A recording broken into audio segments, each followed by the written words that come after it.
Nenê Casagrande, vídeo com informações do Flamengo que venceu o Juventude por 4-2 e o Flamengo voltando a fazer 4 gols em um jogo, algo que não acontecia desde julho, desde aquela vitória em cima do Atlético Mineiro. Vocês vão se recordar que também foi por 4-2. E eu tô vendo uma galera, inclusive jornalista, dizer que a expulsão do Nenê ontem só aconteceu porque foi contra o Flamengo. Só para contextualizar, o árbitro expulsou o Nenê porque se sentiu ofendido após um palavrão que o jogador disse ali durante a conversa com o árbitro, durante uma cobrança do árbitro. Só para recapitular, então você que está fazendo questão de ficar chorando, reclamando, dizendo que a expulsão aconteceu só porque foi contra o Flamengo, é só você fazer uma pesquisa rápida, porque eu lembro disso, eu só fui ver qual ano era, porque eu estava na dúvida se tinha sido em 2020 ou 2021, mas em 2020, em um jogo contra o Fluminense pelo Campeonato Carioca,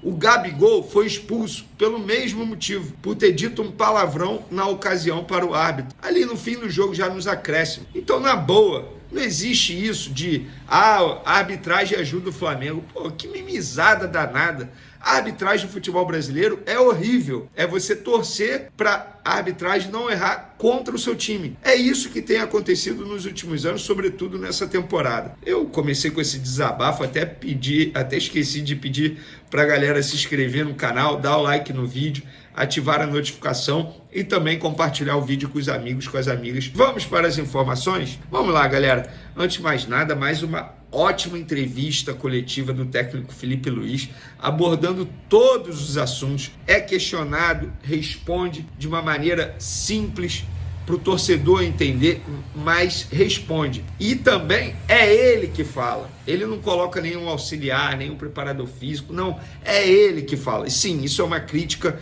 ao ex-treinador do Flamengo, Tite, que tinha uma entrevista coletiva horrível, péssima, não sabia se comunicar com o torcedor. Acho que grande parte da derrota dele na passagem pelo Flamengo envolve muito a comunicação também. Ele não sabia se comunicar com o torcedor e muita gente acha que entrevista coletiva é bobagem, não serve de nada. Não, é ali que o treinador, o jogador, ele tem a oportunidade de falar, de explicar o que ele decidiu, as decisões tomadas durante o jogo para o torcedor, não é para a imprensa. E nessa entrevista coletiva foi sensacional. O Felipe Luiz abordou vários assuntos esses que eu vou trazer para vocês aqui, inclusive, alô Gabigol, abre o olho, Felipe Luiz achou um 9 no elenco do Flamengo e esse 9 vai brigar pela titularidade com você, Gabigol. Já vou explicar essa situação para vocês. Sobre gols sofridos, o Flamengo fez 4, mas tomou 2. Ele foi questionado sobre isso. Ele falou, como falei, sempre pressionar alto e propor com os 10 jogadores. Você corre risco. É um risco que eu sei que vou correr. Sempre vão existir erros. Claro que esses erros têm que ser corrigidos, treinados e melhorados. Mas eu sou consciente. Eu sei que vão acontecer. E hoje foi um erro. Um erro que os dois Léos, no caso, Léo Pereira e o Léo Ortiz, os jogadores que estavam fazendo a zaga do Flamengo, os dois Léos sabem que aconteceu, não preciso nem falar para eles, mas sempre com a confiança do treinador de que eles têm que fazer o que eu peço. E eles estão fazendo.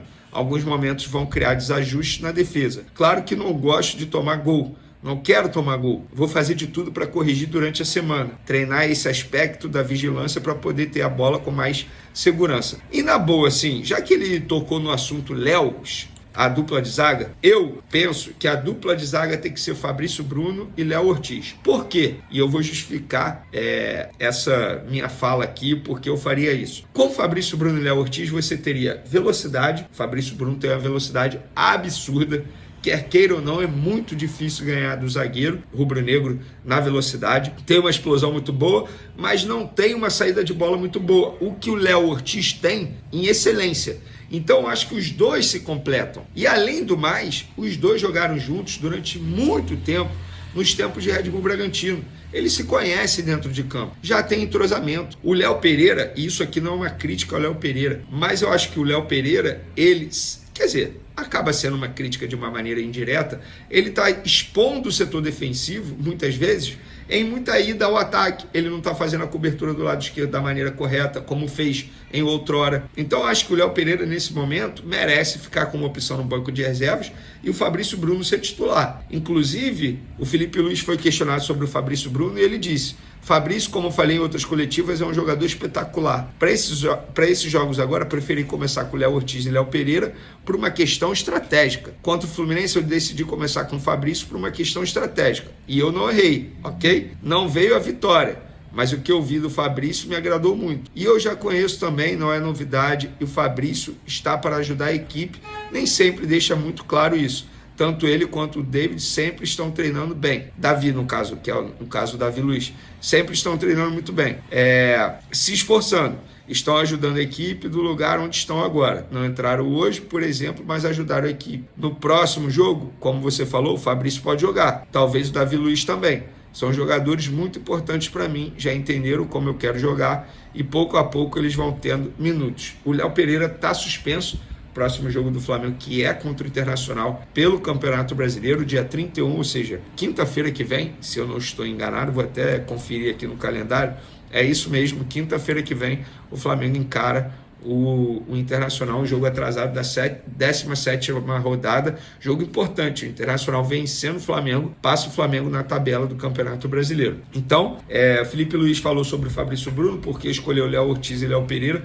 Eu escolheria o Fabrício Bruno para fazer dupla de zaga com o Léo Ortiz. E você? Pode comentar à vontade aí. Outro jogador que foi muito elogiado foi o Everton Araújo, que esse, inclusive, ganhou a vaga titular, deixando o Alcaraz, jogador mais caro da história do Flamengo, no banco de reservas. Eu confesso que eu imaginava o Alcaraz jogar, mas o Everton Araújo jogou como primeiro volante, um pulgar mais adiantado, e o Everton Araújo foi muito bem na partida de ontem novamente. A mim, não me espanta, não me surpreende, sempre acompanho o Everton Araújo desde os tempos de categoria de base, desde os tempos de Volta Redonda, inclusive, porque ele é cria das categorias de base de Volta Redonda, e o Felipe Luiz disse sobre o Everton Araújo. Everton é um jogador que tem o maior talento que um ser humano pode ter, na minha opinião, que é a capacidade de aprender. É um cara extremamente disciplinado, focado. Você dá uma instrução, ele arregala o olho, quer aprender, absorver a todo momento. Fica fazendo um complemento depois do treino, tem tendência de evoluir muito. O maior dom que pode ter um ser humano é essa vontade de aprender. Hoje fez um grande jogo, controlou muito bem o meio. Ele e o Eric Pulgar. Estou muito feliz de ter mais uma opção como volante. Tá aí. Elogios ao Everton Araújo. Agora vamos para a informação principal do vídeo, que isso me chamou muita atenção e eu fui apurar os bastidores dessa situação, porque o Gabigol pode ter a titularidade ameaçada, pode ter não, está com a titularidade ameaçada, porque o Felipe Luiz achou, entre aspas, um outro camisa 9 dentro do elenco, e não é o Carlinhos, que está machucado, e obviamente não é o Pedro, que só volta ano que vem, porque também está lesionado. Ele disse, sobre o Plata, ele compete em posição tanto com Bruno Henrique e Michael na esquerda, mas sabemos que a melhor versão dele é na direita. Aí ele compete com o Gerson. E eu vejo ele como um 9 porque ele tem muita velocidade, tem boa relação com a bola e ataca muito bem o espaço. E eu sempre tento dar minutos para poder dar confiança. Ele é muito importante para a gente. Hoje entrou e fez um jogo excelente, mas ele sempre tem a tendência a tirar para a posição dele. Isso requer trabalho para entender os movimentos que um 9 de ofício deve fazer. O mais importante é que eu tenho os coringas à disposição. Eles colocam a equipe acima de tudo. Pois é, Gabigol, pelo que eu apurei, o Felipe Luiz pensa sim em escalar o Gonzalo Plata como 9. Então, Gabigol, você que foi titular nos últimos 6 jogos com a camisa do Flamengo e 5 jogos com o Felipe Luiz e não fez bons jogos, talvez contra o Corinthians no primeiro jogo do Felipe Luiz. Ali eu acho que o Gabigol fez até um bom jogo, para ser justo. De lá para cá, não. Longe de ser aquele Gabigol, eu não entendo essa boa vontade da grande maioria de dizer que o Gabigol voltou. Gente, o Gabigol não voltou. Está muito longe de voltar, mas muito longe mesmo. A partida de ontem do Gabigol, embora ele tenha feito um gol de pênalti, e que bom que fez, porque querendo ou não isso dá mais confiança ao atleta, que estava 14 jogos sem marcar, ele fez um gol, beleza, mas a atuação em si foi horrível, gente. Horrível. Lento, sem velocidade, sem noção de campo, impedimento aí, sem noção tática, sabe? Você vê que o jogador, o Gabigol, ele tá fora de ritmo dos demais atletas. Parece que ele caiu hoje no Flamengo e tá fazendo a sua estreia hoje no Flamengo, mas não é assim. Tem que voltar a ser o velho e bom Gabigol. Enquanto isso, o Felipe Luiz, de maneira brilhante, busca uma outra opção. Viu no Gonzalo Plata. Eu acho uma baita opção. Primeiro, tem velocidade, tá? Tem drible, tem arranque. Foi o que o Felipe Luiz falou aí. Se ele começar a pegar uma noção de como joga o 9, Gabigol, você vai perder essa vaga. Porque o Gonzalo Plata, ele acabou de chegar, ele tem 9 jogos, poucos minutos em campo com a camisa do Flamengo, já fez o seu primeiro gol com a camisa do Flamengo, isso dá mais confiança, e é óbvio que ele tá doido para se tornar titular na equipe do Flamengo. Como o Tite gostava de dizer, o campo fala. Então, abre o olho, Gabigol, você pode perder a vaga de titular. Lembrando que você tem poucos dias para provar que merece a renovação de contrato com o Flamengo. E por falar em gols, o Flamengo superou os 100 gols em 2024. São 101 gols, para ser mais exato, tá? Na partida de ontem.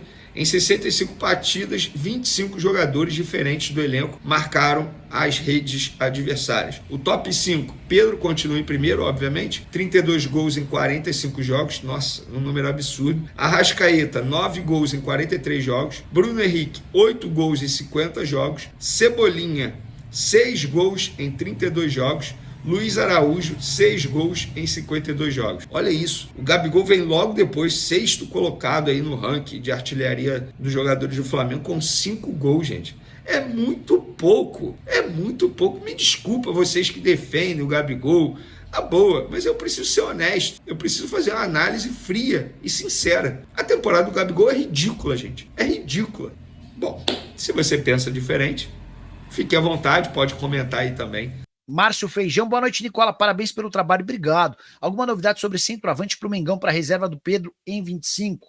O Márcio, a pergunta é muito boa, até porque a chance de o Gabigol ficar é bem pequena, o Carlinhos vai embora também, mas eu acho que passa muito pela eleição de 9 de dezembro. Como é que o Landim vai trabalhar a contratação de alguém se ele não sabe se fica? Se o Marcos Braz, que é o homem do futebol, não ficará. Se o Spindel só tem chance de ficar se o Dunche ganhar. Enfim. Ronaldo Fonseca, piada é Matheus Pereira na seleção, Nicola. Mas acho que o Davidson é mais. O Marcos Alves Pereira tá em Mojimirim. Nicola, seria uma boa arbitragem de fora para Flamengo e Galo? Galo e Flamengo? Cara, eu gosto da ideia, Joaquim, até porque não confio em quase nenhum árbitro do Brasil. Eu acho nossos árbitros péssimos. Fala, Nicola, boa noite. Sou seu... Obrigado, cara. Você não acha que o Gabigol já deveria ter saído do Flamengo? Estão jogando com um a menos com ele em campo. Rafa, eu acho que o melhor cenário pro Gabigol e pro Flamengo é o fim dessa parceria em dezembro. O cara voltou a marcar gols ontem, 3 meses sem balançar as redes, foi importante, até por conta da ausência do Pedro e com o fato de o Carlinhos estar muito abaixo. Eu acho até que ele pode ser relativamente útil nessa reta final de temporada, mas é o tipo do casamento absolutamente desgastado que precisa terminar. Acho que vai ser bom para todas as partes esse fim de ciclo em dezembro, tá? Paulo Gontijo, você tem informação se os árbitros do jogo do Palmeiras também serão, já foram. Árbitro de campo e de vídeo dos jogos do Palmeiras contra o Fortaleza, do Flamengo contra o Juventude e do Vitória contra o Fluminense foram afastados por tempo indeterminado. Nicola, ainda tem chance do Gabigol no Timão? A Leila ontem deu uma entrevista ao O Globo, jornal, e afirmou que desistiu do Gabigol. Pode ser um despiste, mas se não for um despiste, o Corinthians passa a ter mais oportunidade. A pergunta que fica é, cabe Gabigol em Memphis? Eles não são jogadores meio parecidos? Flamengo vai jogar o primeiro jogo em casa após o jogo da Libertadores e sem 2 jogadores. Trocou 2 jogadores por torcida, então é vantajoso o primeiro em casa. Boa, Atila, tá registrada aqui tua mensagem, tá bom? O Rian James, quem tem mais chance de ganhar a Copa do Brasil, Flamengo ou Atlético, e por quê? Eu acho que o Atlético é ligeiramente favorito pelo fato de decidir em casa. São 2 times de qualidade muito alta, de momentos instáveis, mas eu acho que decidir em casa faz do Atlético ligeiramente favorito, tô pondo 52-48. O Alexandre de Almeida Cruz, é vergonhoso os pênaltis que estão marcando a favor do Palmeiras. Só para quem está chegando agora, o Rodrigo Matos no UOL publicou agora à tarde a informação de que 7 árbitros e árbitros de vídeo foram afastados pela CBF depois das atuações nesse sábado, nos jogos entre Palmeiras e Fortaleza, por conta dos 2 pênaltis, no jogo entre Flamengo e Juventude, pela marcação de um pênalti em cima do Gerson, que não foi falta, e pela expulsão do Nenê, que só disse a palavra caralho, e pela marcação de um pênalti a favor do Vitória, em um dos últimos lances da partida contra o Fluminense, na vitória do Vitória por 2-1 contra o Fluminense, tá? Boa noite, Nicola. Será que o Felipe Luiz vai continuar como técnico do Flamengo no ano que vem? Mário, vai depender única e exclusivamente de duas coisas. Primeiro, do desempenho dele na final da Copa do Brasil. É campeão? Certamente isso dá força para que ele continue. E aí o segundo ponto é o novo presidente. Vai ser o Rodrigo Dunch? Vai ser alguém da oposição? Arrascaeta agora faz parte do top 5 dos maiores artilheiros do novo Maracanã, um grupo que conta com 4 jogadores do Flamengo. O meia uruguaio encerrou sua sequência sem marcar ao balançar a rede contra o Juventude, igualando o ex-atacante Fred, ídolo do Fluminense, com 45 gols no estádio. O gol de Arrascaeta foi simbólico, além de representar o 100º gol do Flamengo em 2024, consolidou ainda mais seu nome na história do clube. Desses 45 gols no Maracanã, 2 foram pelo Cruzeiro e 43 com a camisa do Flamengo. Assim, ele se junta a outras lendas rubro-negras entre os maiores goleadores desde a reabertura do estádio em 2013. Pedro lidera a lista de artilheiros do novo Maracanã, somando 93 gols, sendo 11 pelo Fluminense e 82 pelo Flamengo. Em seguida, aparece Gabigol, que foi ultrapassado por Pedro em março deste ano. Gabigol marcou 79 vezes no Maracanã, com 3 gols pelo Santos e 76 pelo Flamengo. Bruno Henrique ocupa a terceira posição, tendo feito 55 gols no estádio, sendo apenas um deles pelo Santos e os outros 54 pelo Flamengo. O argentino Germán Cano, atualmente no Fluminense com passagem pelo Vasco, é o quarto na lista, acumulando 54 gols no Maracanã. O ranking é completado por Arrascaeta e Fred, ambos com 45 gols. Enquanto Arrascaeta fez 7 desses gols em 23 partidas nesta temporada no estádio, Fred distribuiu seus gols pelo Fluminense e pela seleção brasileira. Confira os 5 maiores artilheiros do novo Maracanã. Pedro, 93 gols, 11 pelo Fluminense e 82 pelo Flamengo. Gabigol, 79 gols, 3 pelo Santos e 76 pelo Flamengo. Bruno Henrique, 55 gols, 1 pelo Santos e 54 pelo Flamengo. Germán Cano, 54 gols, 2 pelo Vasco e 52 pelo Fluminense. Arrascaeta e Fred, 45 gols cada. Arrascaeta, 2 pelo Cruzeiro e 43 pelo Flamengo. Fred, 3 pela seleção e 42 pelo Fluminense. Ao longo de sua trajetória pelo Flamengo, Arrascaeta disputou 290 partidas, anotou 72 gols e deu 89 assistências, consolidando seu status como um dos maiores ídolos recentes da torcida rubro-negra.